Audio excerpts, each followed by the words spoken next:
everybody, it's Betsy, and here's what's in the Popping Collars feed for June 2021. There's just 2 words for this month's Popping Collars, staff picks. Hear what we're recommending from the world of pop culture. We have a special interview with Academy Award nominee Tom Moore this month. He talks to Greg about his animated feature Wolfwalkers.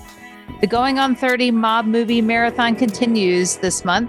Greg and I explore the Martin Scorsese classic Goodfellas.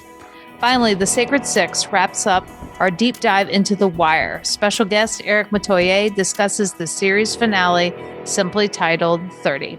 Thanks for listening, and keep those collars popped.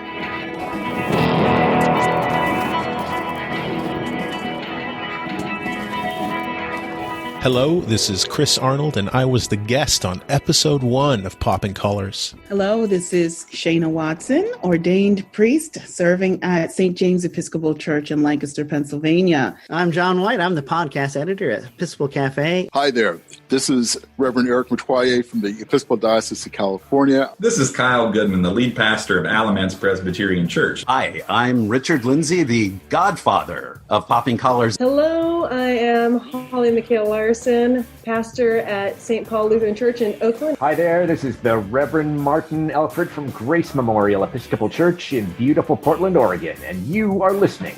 And you are listening to. And you are listening to. And you're listening to. You are listening to. And you are listening to. And you're listening to Popping Collars. Popping Collars. Popping Collars. Popping Collars. Popping Collars. Popping Collars. Popping Collars. And this is Popping Collars. Why you tap me, backstab me, break the faith, pull for race, tell me lies, time flies, close your eyes, come with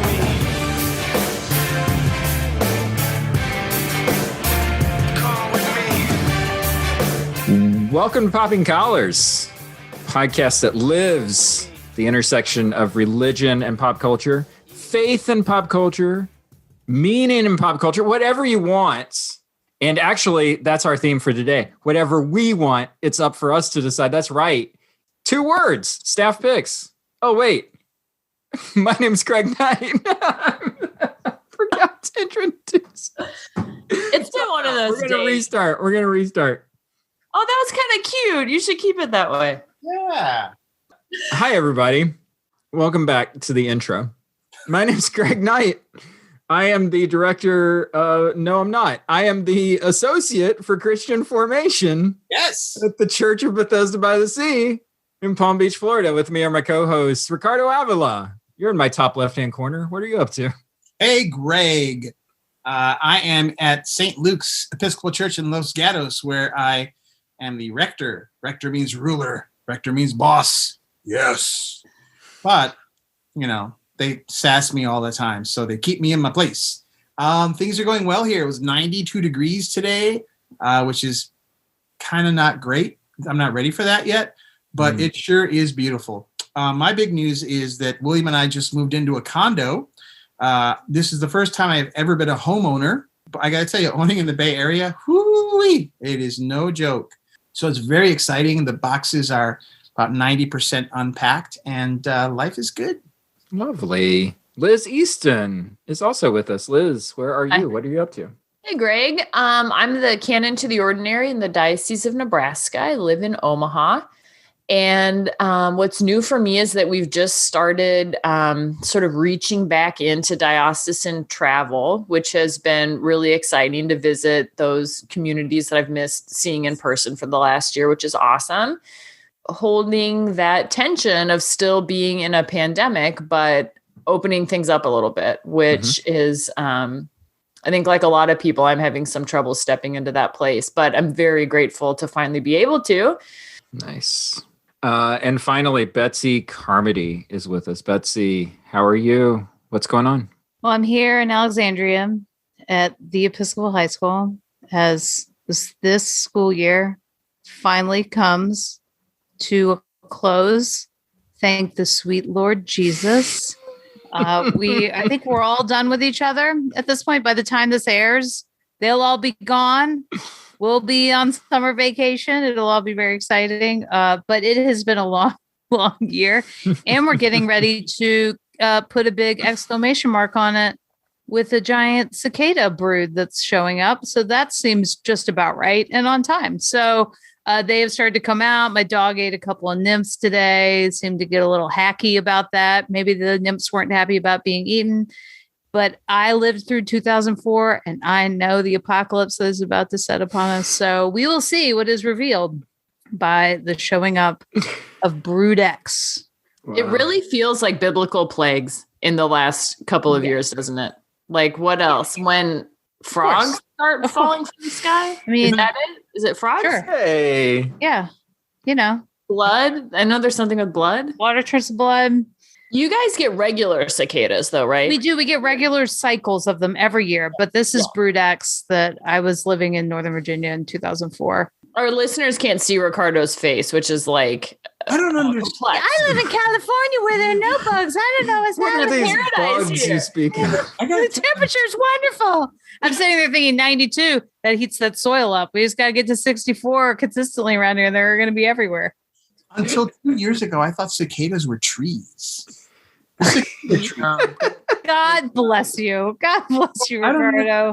Why are they? What's happening? Brood X, like BROODX? Is that yes? Like X? Yes, they've been under the ground for 17 years. Doing what? Being kind of like inert, and now they're little nymphs, and now they will come up through the soil, and then they will mature, and then they will lay eggs, fertilize eggs, and then they will die. That's kind of beautiful. They come up and sing and die. And I mean, that's very that put it that way. Yeah, they come up, scream like banshees, and die. Like, I don't know if singing is quite. I am not picking cicadas. I'm just going to say. Oh man, welcome to Cicada Talk. This is welcome. We're taking Cicada the corner. podcast in a new direction now. Yeah. So yes, aforementioned staff picks, 2 words, staff picks. That's what we're doing. Before I get started, does anybody just want to volunteer? Because no, I want the bag to do it. I trust the bag. B for Brood X. Oh, gross. I got creative on this pick. I've been watching a lot of British procedurals and those sorts of things. And I found, and I think what put my staff pick over the top was that this person is the narrator for the current audiobook that I've just gotten into, as well as being an accomplished actress and artist, actress on stage and screen and movies and all of that. But just one of those faces that you're like, and voices, you're like, oh, I think I've seen her before somewhere. So I'm going to share my screen real quick. Is it Olivia Colman? I love her. It is not Olivia Colman. It is maybe lesser known British actress. Fenella Wolgar is my staff pick. So Fenella, who I think I must have first experienced her in Call the Midwife, where she plays Sister Hilda. And then I ran across her in, there's a show on, I think it might have been on Masterpiece, but it's also a BBC show called Home Fires that was only on for 2 seasons. And it's about the residents of a town during World War II, when everybody's kind of gone off to fight. There's a Royal Air Force base that's nearby. And it's really a female-centric show on kind of the home fires, keeping the home fires burning, and what that story looks like for each of these people. She was on that. And then I finally gave into this book on my audiobook queue called Life After Life. Yes, Ricardo's on it. Yes. And she reads the audiobook, and she's amazing. It's a book full of so many different characters. She does all of the voices, everybody. And this is a wonderful book that who's the author? I've heard Kate Atkinson. Yes. Yeah. And so it moves around through time. It's also dealing with kind of that World War II time period, the kind of time before the war, and then this. And it's such a great book, and she does such a lovely job. Other folks who love Doctor Who will know she played Agatha Christie on Doctor Who. Earlier today, Miss Noble and I found this on the lawn, right beneath your bathroom window. You must have heard that Miss Noble was searching the bedroom, so you panicked. You ran upstairs and disposed of the evidence. never seen that thing before in my life. What's inside it? The tools of your trade, Miss Redmond. Or should I say, the unicorn. And I just went back and watched a movie I've never seen before, but it has every damn British actor in it. And it's called Bright Young Things. And it's from 2003. Stephen Fry directed and screenplay. And if you look up the IMDb page, it's got everybody, even little minor players who are in it for a moment. You're like, hold on, that was the guy from Downton Abbey, or hold on, that's the guy from Harry Potter, or hold on, Michael Sheen. Yeah, I almost didn't recognize him. David Tennant, who plays Doctor Who later, like everybody's in it, and she plays actually another Agatha, and it's that similar time period. It's that 1930s.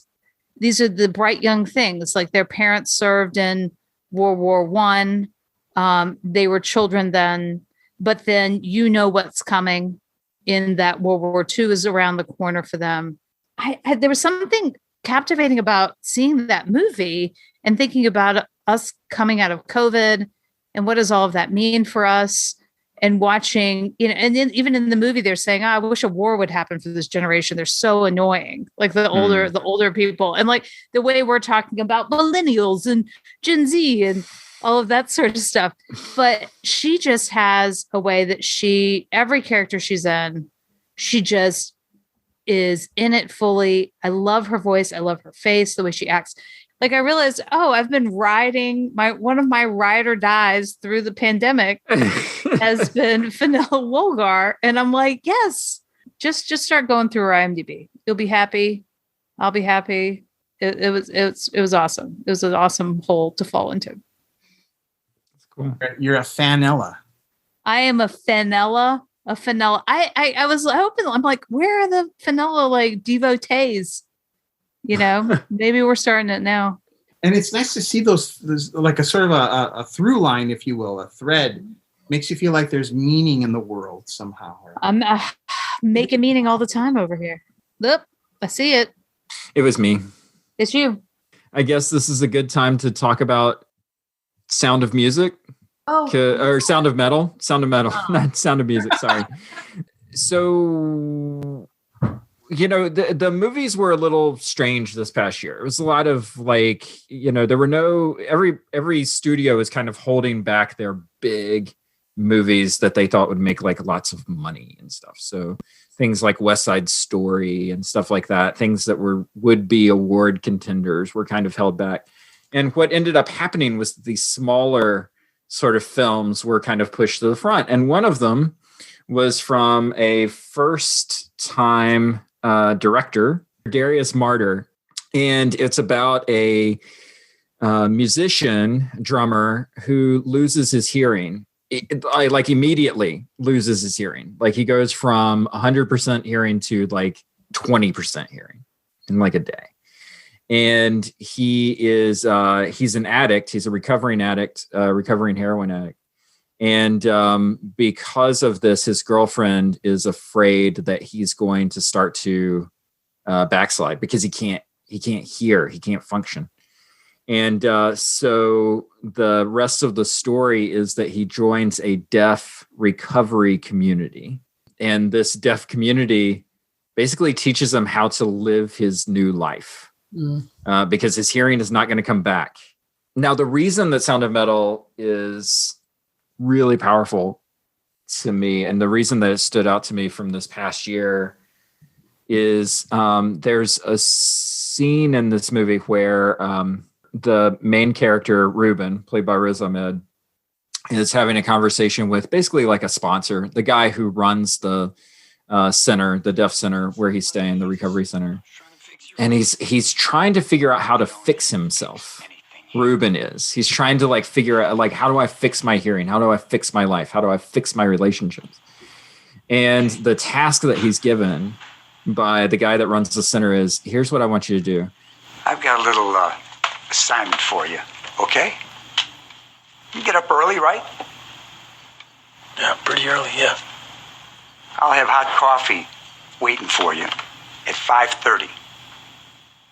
Early enough for you? I don't know, I guess. Okay, 5. And I'll provide a room for you. Or 4. And there's nothing that needs to be accomplished in this room. All I want you to do is just sit. All I ask is if and when you cannot just sit, you turn yourself to the pen and paper that I'm going to supply for you. And I want you to write. Doesn't matter what you write, how you write, whether it's spelled correctly, or if it's just a big mess. I don't care. No one will read it, okay? But I want you to keep writing continuously without stopping until you feel like you can sit again. And it's this sense of how do you get to just being instead of doing and fixing and existing and all of this stuff that Rubens built his life around. And now none of that stuff works anymore. So how does he just be? What's his essential self now? It's one of those movies that if you're not predisposed to want to look for meaning in things, I think that it's a frustrating watch. But if you are the kinds of folks that are looking for meaning in things like we are, I think on this podcast, it's a really powerful. That's the one movie from last year, maybe not the best movie of last year, but it's the one that constantly sticks with me and I find myself constantly thinking about. It sounds like spiritual direction, like that advice that he gave him. Like that sounds like being on a retreat where the retreat director says, I noticed you wake up early in the morning. Sit in this room. That sounds a lot like sort of the deep work of spirituality and discovering your identity as it relates to God, not all of the things we do and who we are in the world. So Sound of Metal, it sounds like it's about like some crazy, it's a concert series or something like that, but it really is a great reflection on just kind of what makes us who we are as spiritual beings, I think. So, yeah. Nice. Hey, Ricardo! I go last. All right. I'm going to go back to a tried and true thing. So follow me, if you will, back to the pre-1900s. That's where I thought we were going. That's where I thought we were at. Big surprise. I got to say, I don't think I'm a snob about reading 19th century literature, but I think there's value in it that... Okay, fine, Betsy. Maybe I am. You just like what you like. So you like what you like. It's good. But I do think it's good for you in a way. And I don't mean that in it's good for you. Just, I think it's good to read literature from another time and a place, even with the lens that we have now, to make yourself stretch in terms of what other people experienced. And, we can do that with things like race and other countries and other experiences with contemporary fiction. But in a way, we're still steeped in the concerns of our time. And when you go back and you realize that, eloping with someone is a scandal that affects the entire family and for generations and all that, and you think it's ridiculous. But when you read it in the context of these novels, you realize, there were so many different things going on, including the fact that women, it's on every page how women did not have agency. So my pick is, it was also a pick in a book club episode a couple of years back. It's David Copperfield by Charles Dickens. Boom. I would, whatever the equivalent of a mic drop is from 1849, consider it done. My staff pick is David Copperfield, and I'll tell you why. It starts with the opening line. Whether I turn out to be the hero of my own story, or whether that station will be held by anybody else, these moments must show. My boyhood days seem now like a scarcely believable fiction. London is full of wonders and wickedness, and it's ours, David, to go wherever we choose. Well, I'm not down there. Creditors make that road impossible. 2 tailors and a most unreasonable muffin man. Copperfield! Your mama is ill. How ill is she? Very ill. Very ill. Very ill. Very ill? Dangerously ill. She's dead. We're very sorry. And I think it's a great it's a great opening to a novel that's basically about the life of someone growing up, having adventures, learning how to be in the world. He's an orphan, of course. It's Dickens. He doesn't start out an orphan, but he becomes an orphan pretty early on. And what's going to happen to him? And this is my third time through this novel. And what I love about it, I can see why people don't like Dickens. Some of his characters are so broad. This one's evil. This one's, a dork. This one's too good to be true.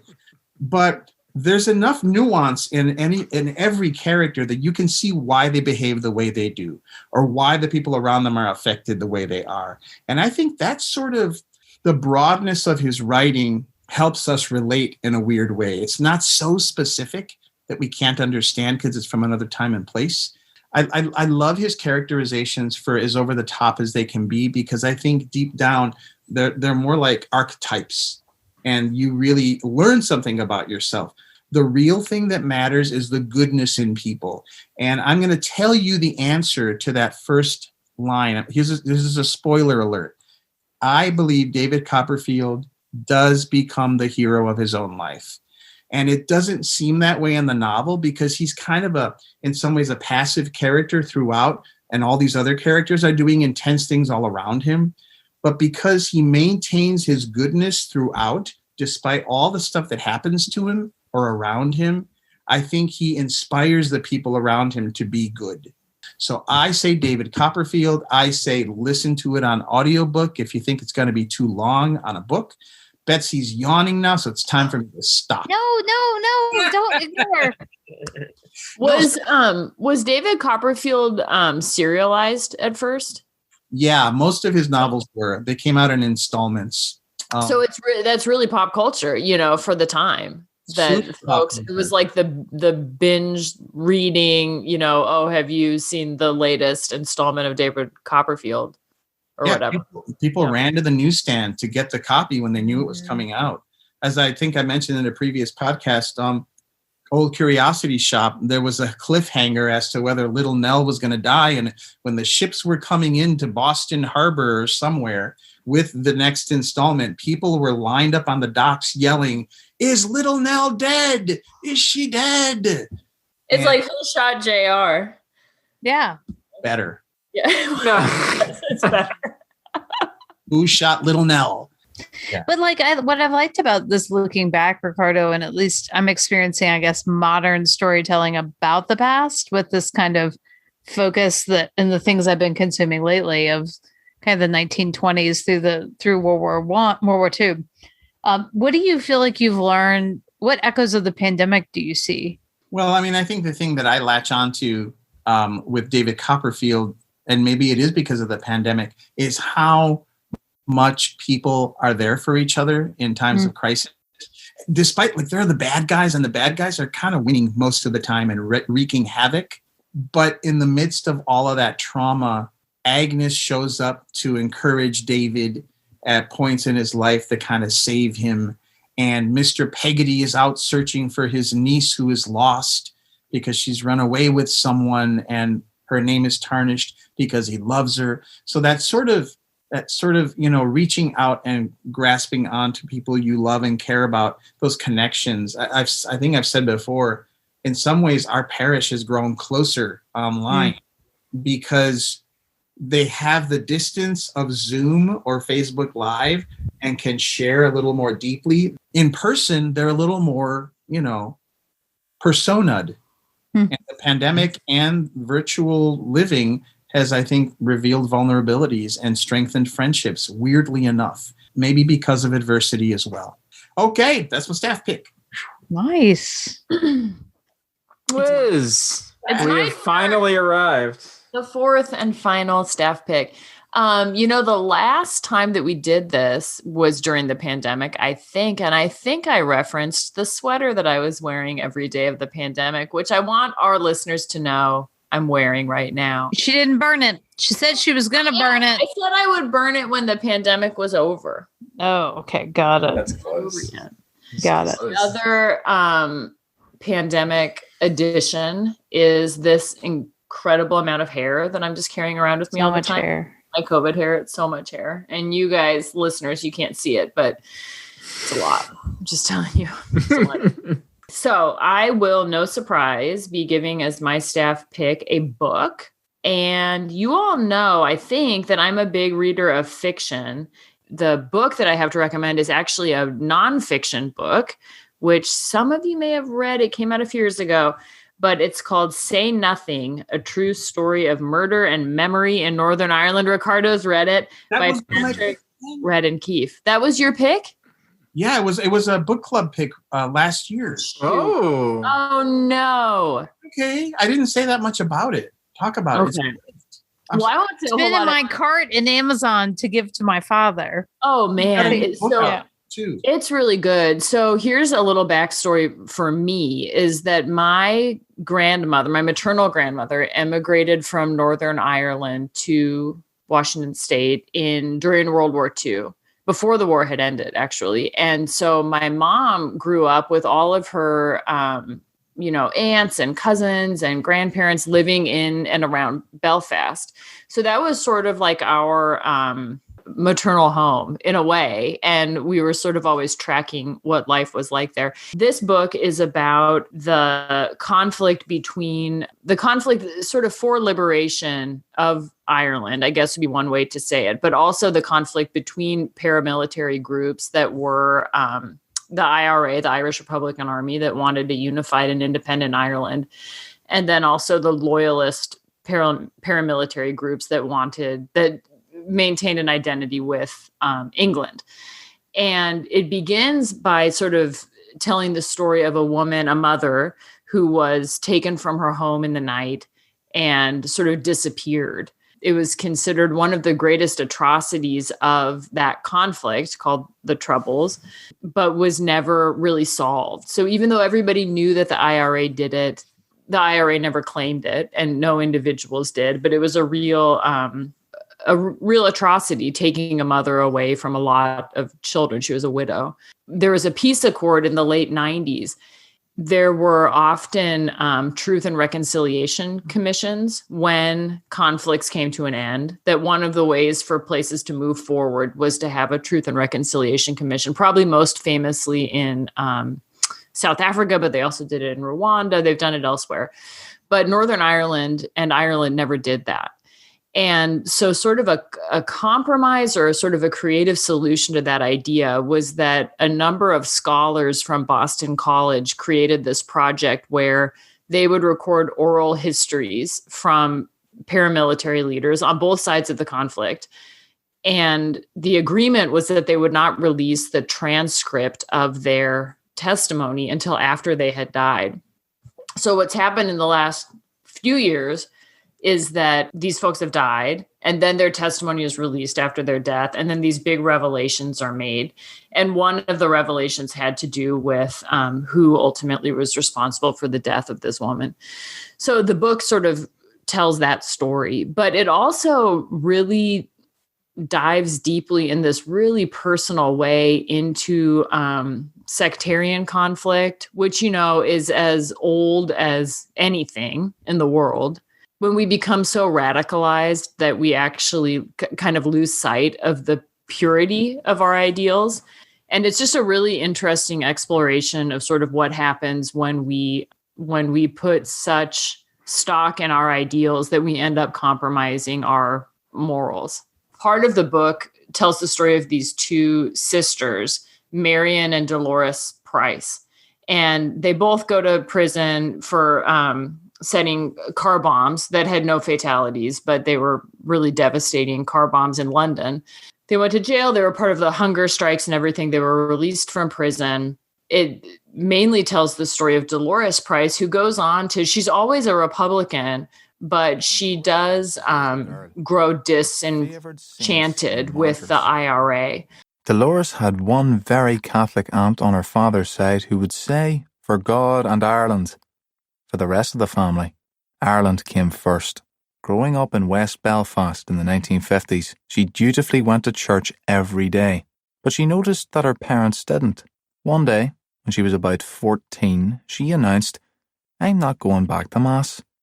"You have to go," her mother Chrissy said. "I don't, and I'm not going," Dolores said. You have to go, Chrissy repeated. Look, Dolores said, I'll go out the door, I'll stand at the corner for half an hour and say to you, I've been to Mass, but I won't have been to Mass. She was headstrong even as a child. So that was the end of that. Well, fast forward until like 2002 or something, when these women are in their late 60s, probably.